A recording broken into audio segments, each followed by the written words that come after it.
ქუჩაში თავს ხმა წვიმაში ეს ორი პატარა გოგონა შევნიშნე.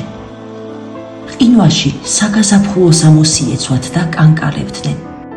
მაგრამ მაინც იმედიანად ელოდებოდნენ ფონდის ჟურნალისტს, მათთვის უცხო დეიდას. 5 წლის მაგდა და 3 წლის მარიამი მამამ მიატოვა. ბავშვები ზამთრის ყინვაში ჭიშკართან დგანან და ქუჩაში გამგრელ უცხო მამაკაცებს აკვირდებიან. იქნებ ის კაცი მამიკოა, იქნებ სახლის გზას მოაგდო. დიახ, საბრალო ბავშვებს გონიათ, რომ მამიკო დიდ ქალაქში წავიდა სამუშაოდ და სახლში იმიტომ ვეღარ ბრუნდება, რომ გზას ვეღარ აქნებს.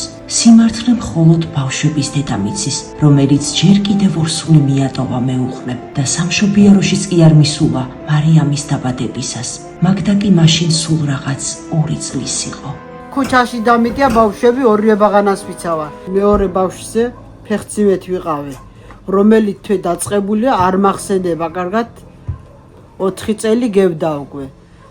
მაგაზე რომ ფეხციმეთ ვიყავი და ბავშვენდებება და საავადმყოფოში არ მოსულა. ეს რომანაძეების ოჯახია. ამ დანგრეულ ქუხში მხოლოდ ერთი პატარა ოთახია. სახურავი დასიანებულია, კედლები დამპალი, იატაკი კი აყრილი. 5 წლის მაგდამ თავისი გულის ტკივილი გამანდო, რომ თოვლის ბაბუას წერილი მიწერა, მაგრამ თოვლის ბაბუამ გოგონებს არაფერი მიუტანა.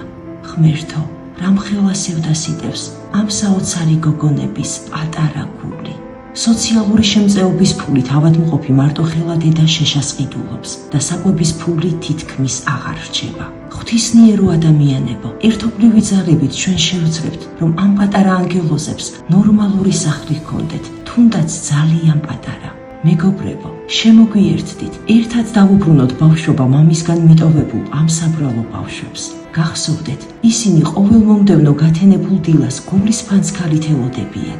ბავშვებს ჟერათ, რომ ერთ დღესაც კეთილი ჯადოქრები მათ შავთეთრ ცხოვრებას გააფერადებენ ზუსტად ისე, როგორც ეს ზღაპრის წიგნებშია.